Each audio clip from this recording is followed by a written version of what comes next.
And it came to be, when Jabin, sovereign of Hazor, heard that he sent Jobab, sovereign of Madon, to the sovereign of Shimron, and to the sovereign of Akshaph, and to the sovereigns who were from the north, in the mountains, and in the desert plains south of Kinneroth, in the low country, and in the heights of Dor on the west, the Canaanites in the east and in the west, and the Amorite and the Hittite, and the Perizzite, and the Jebusite, in the mountains, and the Hivite below Hermon, in the land of Mitzpah. And they went out, they and all their armies with them, as many people as numerous as the sand on the seashore, with very many horses and chariots. And all these sovereigns met together, and they came and camped together at the waters of Meron to fight against Israel. And Yahweh said to Yahoshua, Do not be afraid of their presence, for tomorrow about this time I am giving them over to Israel, slain, hamstring their horses, and burn their chariots with fire. And Yahoshua and all the soldiers with him came against them suddenly by the waters of Merom, and they fell on them.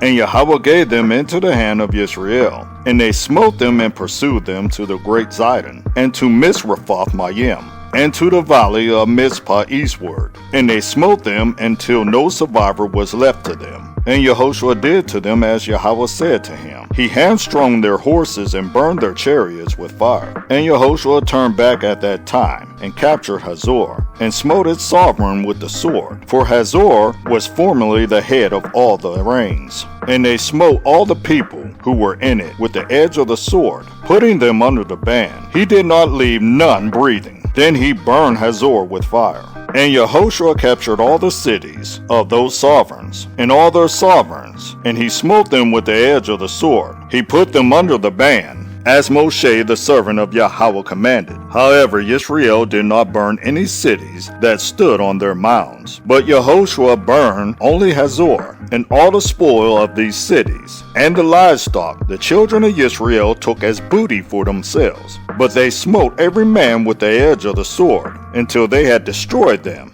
and they did not leave anyone breathing. As Yahweh had commanded Moshe his servant, so Moshe commanded Yahoshua, and so Yahoshua did. He did not turn aside a word of all that Yahweh had commanded Moshe.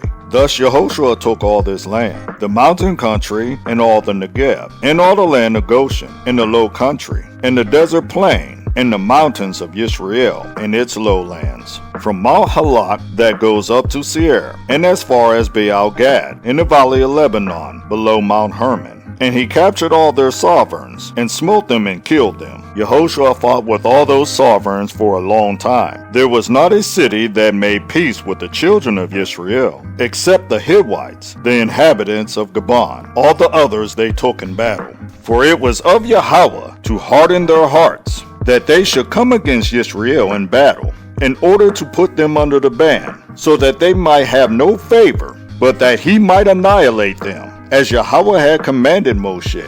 And at that time Yahoshua came, and cut off Anakim from the mountains, from Hebron, from Debir, from Manab, and from all the mountains of Yehudah, and from all the mountains of Israel. Yahoshua put them and their cities under the ban.